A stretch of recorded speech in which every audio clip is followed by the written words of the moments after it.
Hey, it's the Rican, and I'm gonna go into a little more detail about, well, kind of go into a little more detail about what I spoke about yesterday because it was all new. I didn't have a lot of details. I just kept it simple. Um, One of the things I did say, well, we all know it was going to happen. We always know that whenever one of these tragic events happen, they want to call for gun control.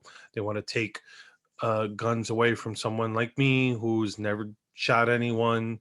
Um, so they want to take it away from someone like me as opposed to trying to actually pin down what would actually stop other, actually stop someone from doing this. Um, but what I want to talk about is how they use these events to divide us and how, especially us Latinos, they get us by our emotion, and since we're very emotional people, and uh, they basically suck us in this way. This is how they suck us in, and I want to show how the left is basically using this, how they use it to divide and conquer. This is what's going on. This is the division that's going on in this country with all this race stuff. Because this didn't, the irony is, here it goes. Here's the town hall piece. The Colorado shooting suspect just destroyed the left's narrative. And it goes, it shows a bunch of tweets that people did, and it's like they didn't really age well. Huh? Look, here goes one. Extremely tired of people's lives depending on whether a white man with an AR is having a good day or not. Here are all the idiotic leftists who immediately jump to politicize the tragic Boulder shooting, which is that's exactly what's going on. They want to push the narrative of it's all, oh, it's white people, it's white people. You know what? It doesn't matter who did the shooting. Um, the fact that, I said, the fact that this guy was a Muslim, you know, you're not going to see me go, oh, it's terrorism. No, no, no. I mean, from the read of it, it's that, this guy had issues. He thought, he was being followed and all that stuff. So he was paranoid. So, just because, I know the left like to jump to conclusions about what people on the right say, but it's like, no, that's how you guys, that's how you guys cause the division. That's how you guys cause the divide. You guys have to take it to a place. Let's get all the information before we make assumptions. And, I was right about my assumptions because I will show you later on about what Biden's calling for. Um, but here, I want to keep going with this news. We don't have information about the shooter except that he was shirtless. So she goes, so I guess he's white, and internal monologue uh, saying that he's not a Muslim. And then this person put, hey, you may want to delete this one. A white man walked into a grocery store in Boulder, killed 10 people, and was apprehended by the police and walked out of the building completely unharmed, which is untrue, which is not true because I remember seeing on his foot, the guy's foot, and it was bloody. So not necessarily true. But you know, this one got, he says 1,700, 172,000 likes. Um, it goes here. Authorities responded to what they said was an active shooter at a supermarket in Boulder, Colorado. A man was taken out of the store in handcuffs. Oh, I guess we know the race of the shooter. I guess you were wrong. And he goes here. Knew the Boulder shooter was white when they said he was taken alive. White male suspect, shooter, at least 10 dead. AR-15. That's the tweet. That's definitely not the tweet. Heard a shooter was apprehended in Boulder, Colorado. Apprehended means he's white, right? Mm, no. Yep. In my box and DMs are full of extremely upset white men who don't give a damn about mass shootings, but are demanding I issue a blanket apology to white men. To which I say, no. Yeah, of course not. Of course not. You're not going to apologize. It doesn't fit. This shooting didn't fit your narrative. So now it's, let's just jump back to gun control and let's forget about uh, the assumptions.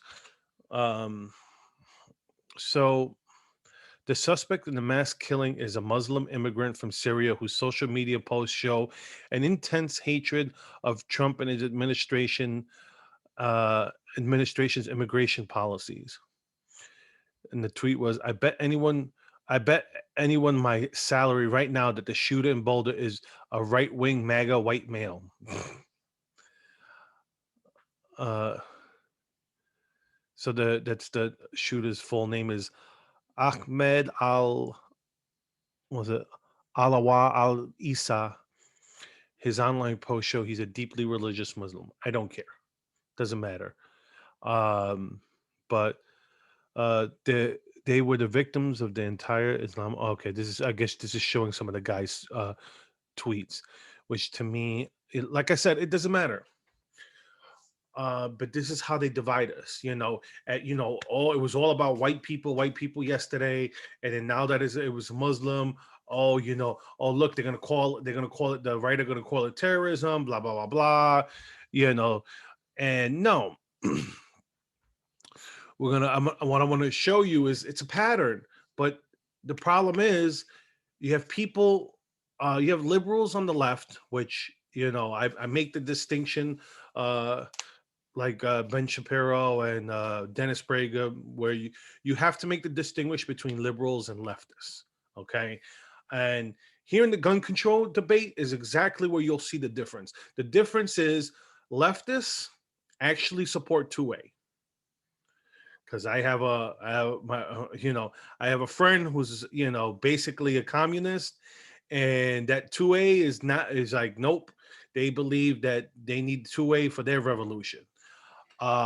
And so just common liberals, when it comes to gun control, they're for it because they're used for elites. They don't necessarily understand. Most of them have never shot a gun, so they don't understand. But so that's the difference between a leftist and a liberal. So here, whereas I'm going to talk about how where the leftists and then how they deride using race.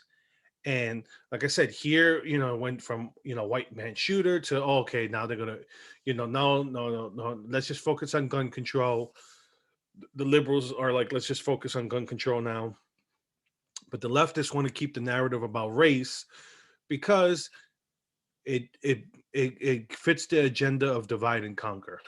And I talked about this like a couple weeks ago, but there was a black man who attacked an Asian man, and what happened? Activists protest white supremacy after black man arrested for attack on Asian man in San Francisco. This is how they, it's like, it's white supremacy, it's white supremacy. No, here's a plain and simple fact of what happened. This is how they divide us. It's like, oh no, because it didn't fit our narrative because it was a black man, let's just still claim it on white supremacy. Let's focus on, you want to end racial hate, and you want to end hate. You can't do it by more hate. You don't put gasoline on a fire. So, blaming white people for everything, you're just throwing gasoline on the fire. All you're going to do is push white people who aren't racist. You're going to push them together with racists. And because they're going to go, well, they're after me.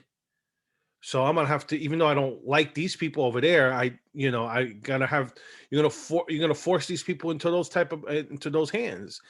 That's, you know, that's why that's why I try to make videos where I try to explain to, my own people, especially my fellow Puerto Ricans, my fellow Latinos, that look, listen, they use that emotion, our emotions against us, and they blind us. So like that, we blinded with rage, and we'll buy whatever they're trying to sell us.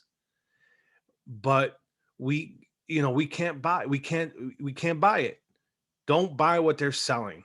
They're selling you uh, a script that's gonna lead to destruction. I'm gonna actually, I never really do this. Um, there was a quote that I saw by Thomas Sowell, that which is a great point I want to bring up here, where Thomas Sowell said, "Our children and grandchildren may yet curse the day we began hyping race and ethnicity. There are countries where that has led to slaughters in the streets, but you cannot name a country where it has led to greater harmony."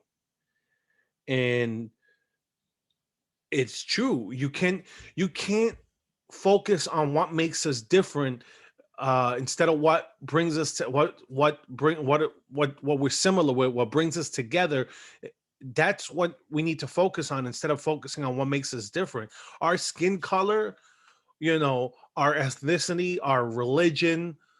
Okay, we're all here in this country. Does this country have warts? Yes. Every country has warts. And here's the problem with what's going on with this whole racial strife and our division is the fact that China is now using it against us.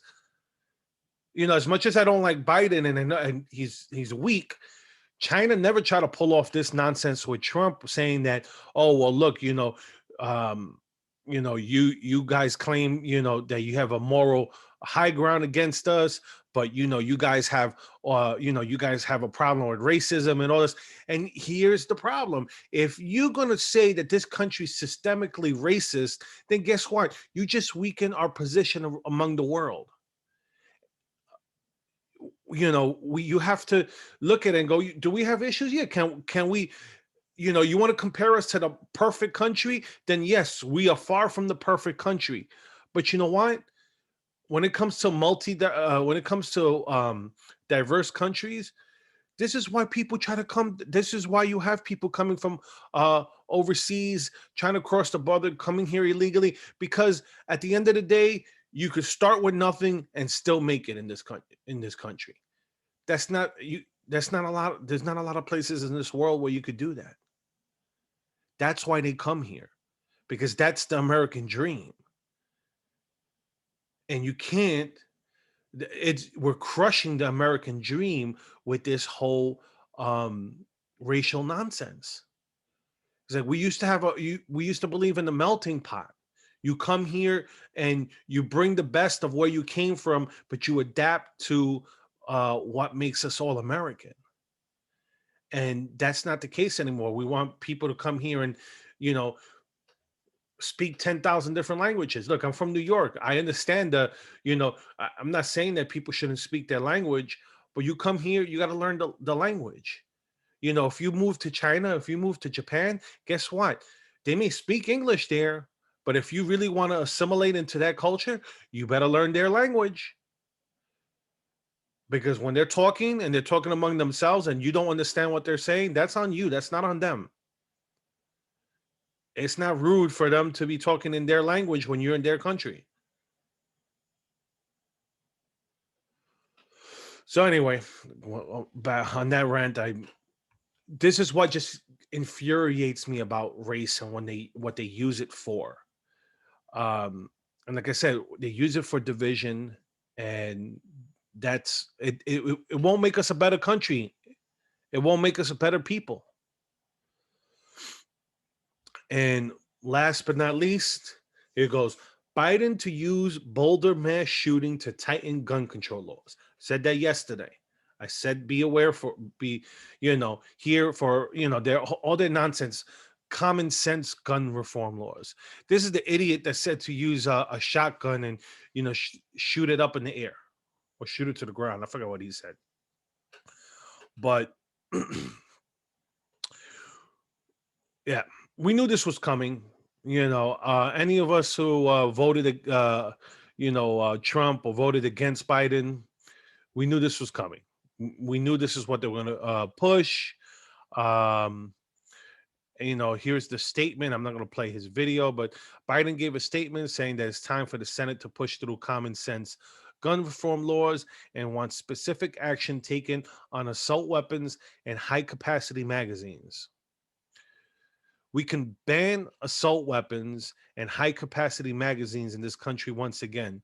I got that done when I was a senator. It passed, and it was one of the law.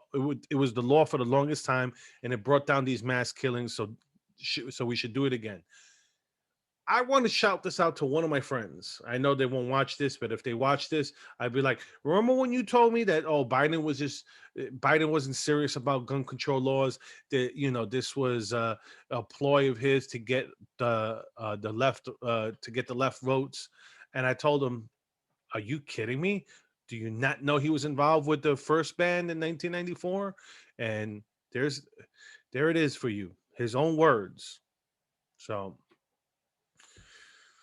anyways, look, this gets me riled up. This is why I started this channel in the first place, was because, like I said, I want to try to get Latinos uh, to see that how they use our emotions against us, how we just buy into what they sell us, and we have to realize, look, we're pro family, we're pro faith, we're hard workers.